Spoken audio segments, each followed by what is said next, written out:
Kulukutu kade sagcina ungena ngaleyo ndlela yokuthi singene masingela sithi kulukutu sangena sesikulu kweteka ke yena umthandwa amahlozi umenzi wezinto zenzeka umfana omncane uyabingelela umfana omncane kodwa omkhulu ngemsebenzi yakhe uyabingelela uTLB udokotela uTLB okhona la empangeni engwelezana shuthi ngise KZN empangeni engwelezana awabagulayo abasinde abagulelwayo abasinde phela laba abagula emndenini abanezingane esezabizwa ngamaphara ezihlala emgwaqeni sithi uNkulunkulu namathonga ayohambela kulabo bantu eziqoqeleze izingane makhosi egcwele lapha kunjalo umuntu omdala egcwele lapha emgwaqeni wena ke bathi uPutin ukhomanda wenyanga nasi phela isevajo lesade ngisevajile ngaleli yalanga abangithinta abathi lesi sevajo siyasabisa mujaya sisabisi bathe ngathi uyisosha ngithi hayi ngifika kwiKhora FM bathi kufika abantu ababesuka babengilalele kwiKhora FM sesiqala impela indlela beyibona izinto beyibona ukuthi indlela olwangayo lwisokwesho okwesosha uPutin yabo ukhomanda wenyanga yena ukhomanda wenyanga ke lona bogogo nomkhulu namhlanje ogogo nomkhulu ngifuna ukucacisa ezinye izinto nezinye indlela engikwaziyo ukuthi kwesinye isikhathi ngilekelele ngazo abantu kuye kube nesikhathi ukuthola ukuthi umuntu ufike wathoma ekhulu bese eba nenhlahla kodwa inhlahla ebesiya ngokuya inhlahla yakhe besiyavaleka ziningi izinto ezivala inhlahla yomuntu kwesikhathi umuzalwa unenhlahla kodwa ithothi uthe uzalwa kwangenzeka ubulungiswe ekuzalweni kwakho mhlawumbe ubunqwambile noma ubumbethe ngoba sonke sizalwa sembethwe abakithi abasekhaya komama nabasekhaya kobaba sizalwa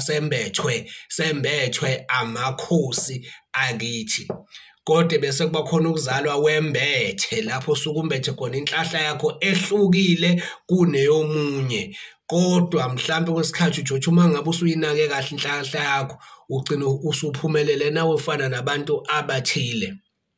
izinto ezivala inhlahla ikhona ukuzaleka kwakho day 1 nje ufika emhlabeni kunezinto ezishoyo ukuthi lo muntu lona umuntu kanjani njoba ngebe bethi nje uma ngabe ngile ekhaya kwela kithi uma besho mhlaba abamaziyo ubaba umakhandakhanda baphela mina ngumfoka amakhandakhanda wasiphansi wasiphezulu bethi unyaka no half ngixake ukuthi lezi ibongo bese bethi ngunyaka no half kwakwenze njani ngoba ngahlala 12 months eswini sika mama nenyanga eyodwa kodwa ke ngenxa ke ukuthi ke abantu ke baye shuthi kube nehabe into basithi hayi unyaka no half bese uthi ngixake njile baze banjala nje sengaba mdala kuthi ukufanele wabonakala ukuthi wena undlela owazaleka ngayo okay okusho ukuthi okunye uyakhula uba ngintombi uba ngamadoda kunezibango kunezichitho khona yonke into lezi zinto ziyayivala inhlahla yakho uyalalwa ulala nabantu abakhipha izisu ulalwa umuntu wesilisa owakwa intombi yakhe yakhipha isisu kuningi emsebenzini kubangwa izikhundla kuliwa ngemithi kunje kuyeqiselwana imbhulelo imeqo iyavaleka ke inhlahla yakho la izona izinto eziningi ezibonakalayo lezi ezenze njani na zivale inhlahla omunye uthola ukuthi ekhaya sekunomuntu ihluze lizwa yena yedwa nina abanye nenzeka kanjani na inhlahla eninjani iyavaleka ukuzalwa kwabazali bengaphelelisile bengaphelele ufuna ukwenza izinto zakho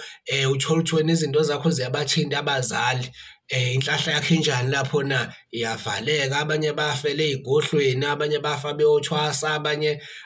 basindiswa bathi umuthi abasawusebenzisi ihlozi abasalisebenzisi lento leni igcina isishaya wena uyabo igcina ishaya wena kuphi na ezintweni zakho kusuke kufanele uzenze okanye ezintweni zakho njani na ozenzayo. So ngilokhu ke ngisebenza imisebenzi ngiye ngenze imhlatshelo ke ngiye ngikwenzela umhlabelo ke mina amaziko awafani nginemhlabelo engiyenzayo. Kukhona ukuthi mhlambe unayo imali inkomo yala ekhaya yomhlabelo wokuqala lapho suke sifukuza khona izinto zakho ngeinkukhu ezintathu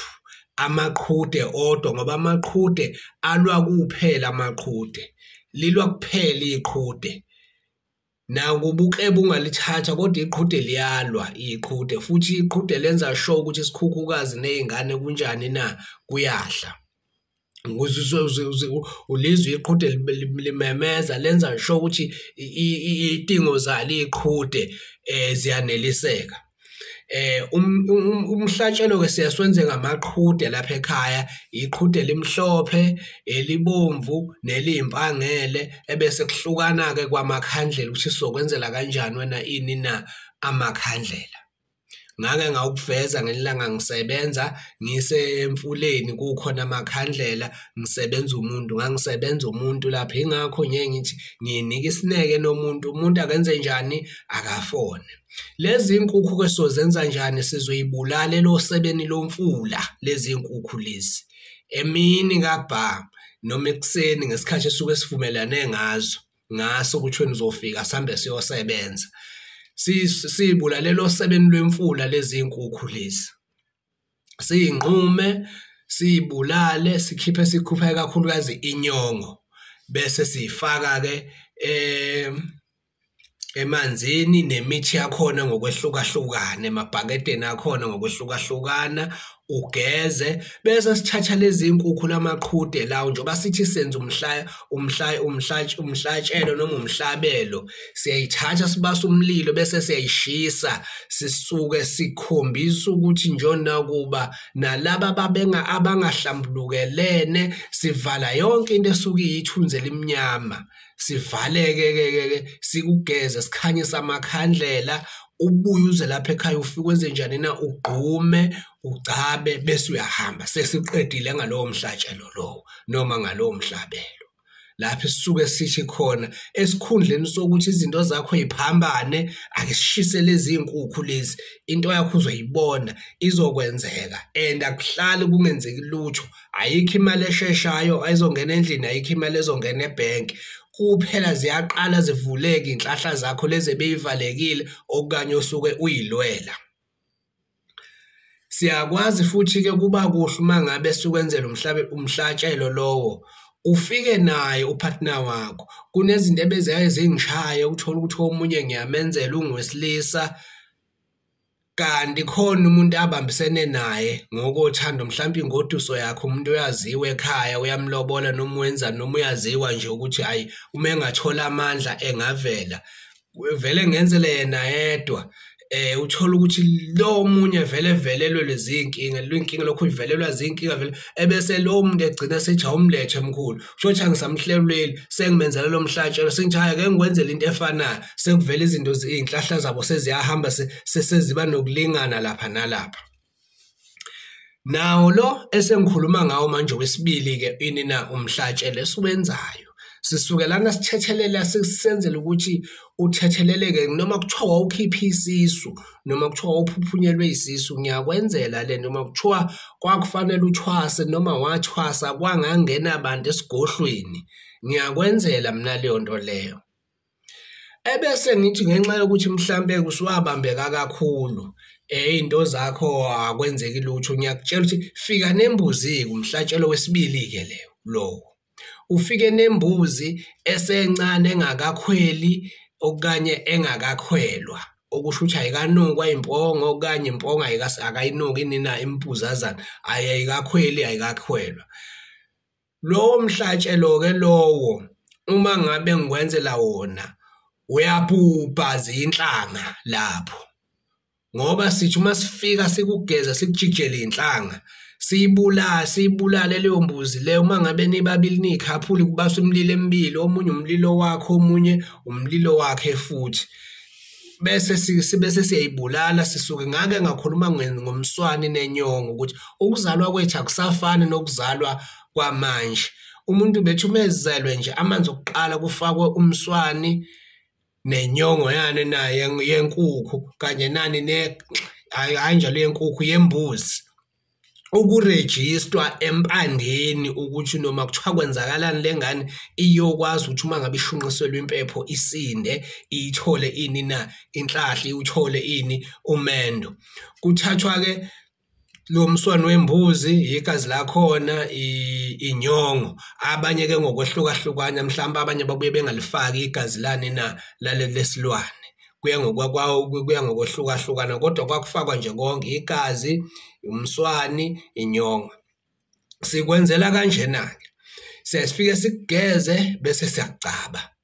bese masigcaba sigcaba ngamafutha emali. Amafutha emali angimgcaba umuntu ngawo uma ngabe ngizofaka ngisebenza ngani na ngeinkukhu sisebenza ngamafutha emali uma ngabe sikugcaba ngani na uma sesiphethe ini na imbuzi sikusebenza inyongo yakhona sifaka amafutha emali sifaka inyongo sifaka omunye sifaka imithi leyo kucaba bese siyagcaba uzizwe na ukuthi hayi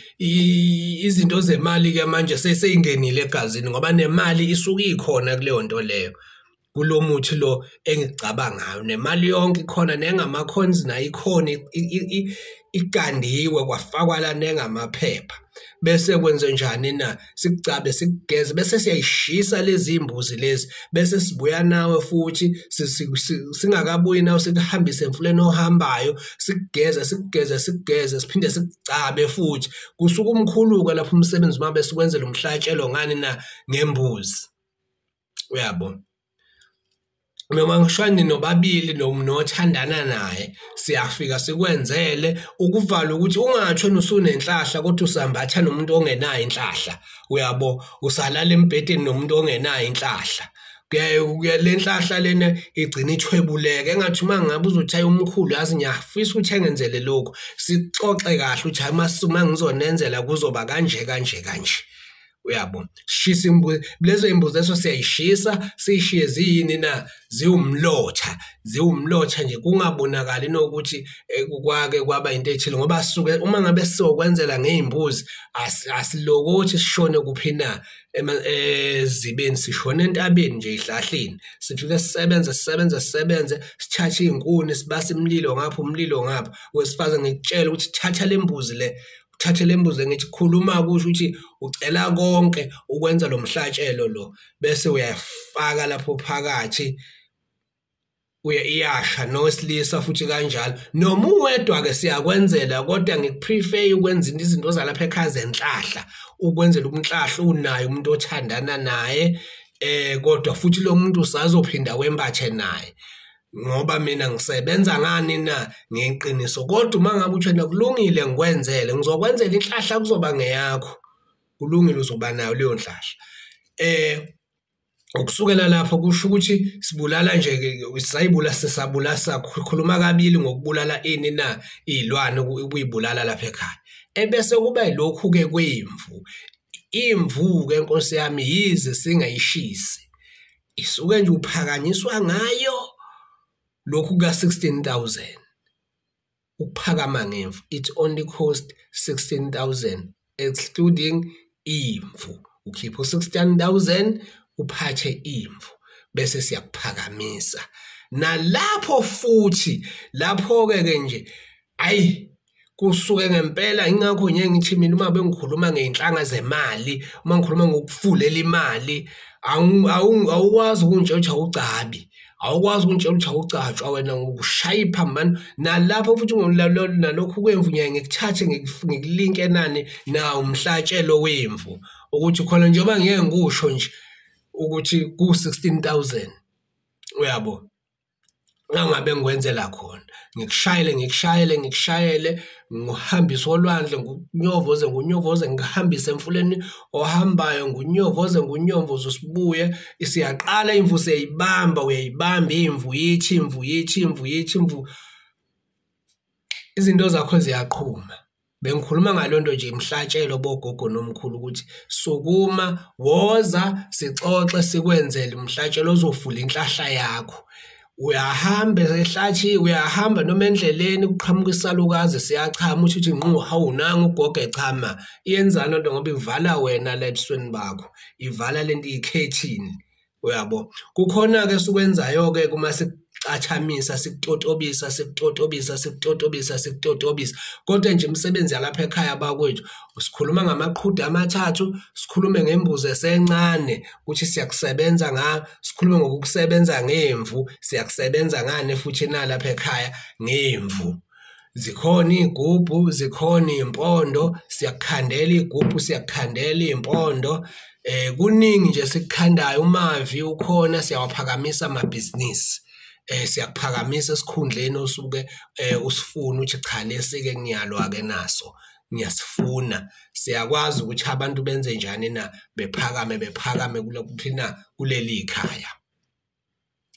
Umkhulu UKHOZA uDr TLB otholakala eKZN EMPANGENI kuphela. Angikwazi ukusuka la ngiyo-organize indawo eGoli bese ngirentela indawo engazi kahle ukuthi kuzongithatha isikhathi ukuthi ngiyisebenzise noma ngihambe ngiyosebenza ngiyoyirenta kuphina eCape Town. Kunzima ukuthi ngenze leyo nto leyo. Ngiyafundisa shuthi ngizogcina ngithatha umholo wami phela ngirentela indawo. Uyayibona leyo nto leyo ngizogcina emholweni wami ngithi angithi ngirentele leya ndawo leyana ngibe ngazi kahle ukuthi kunzima ukuphuma kumina, kunzima ukuphuma bogogo nomkhulu.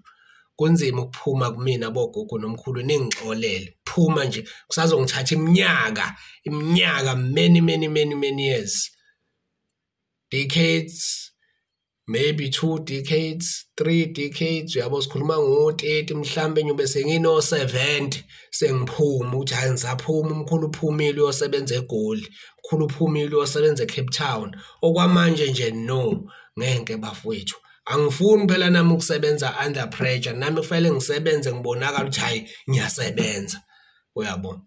Ngiyavalelisa ke TLB inkosi yami ngithi abagulayo besinde abasebenza imali abayiboni ngelinye ilanga ihlozi labi amathonga abo ayobazwela nabo ngelilanga sibenzele lo mhlatshelo lo izinto zabo ivuleke zibe zinhle kukhanya imsamo yabo, kukhanya imsamo. Ngiyakhuleka ke endlondlweni, ngiyakhuleka kunina abadala bakithi abangasekho kuthi ke umsebenzi wami engiwenzayo awuhambe kahle kube bucwazi kukhanye kube kuhle nabantu bakhanyela abahamba la ekhaya bethola imendo beganwe bethola imali kufuka amabhizinisi abo izinto zabo zibe zinhle bethenga imoto ezinkulu zonke izinto zabo zibe zinhle. Ngiyakhuleka ke mhlinzwe wenkomiso yanqasha kuthiwa wawufunga ngocicana uma ngabe umuntu ekutshela inkinga yakhe wena gogo bamthi umkhulu uthi hawo leyo nkinga ayingangalocicane wami nami ngithi inkinga yakho ayingangalocicane wami ngizoyilwa nawe uphuthini uzoyila uphuthini eyinqobe lenkinga yakho. Siyabonga ke bogogo nomkhulu, thokozani.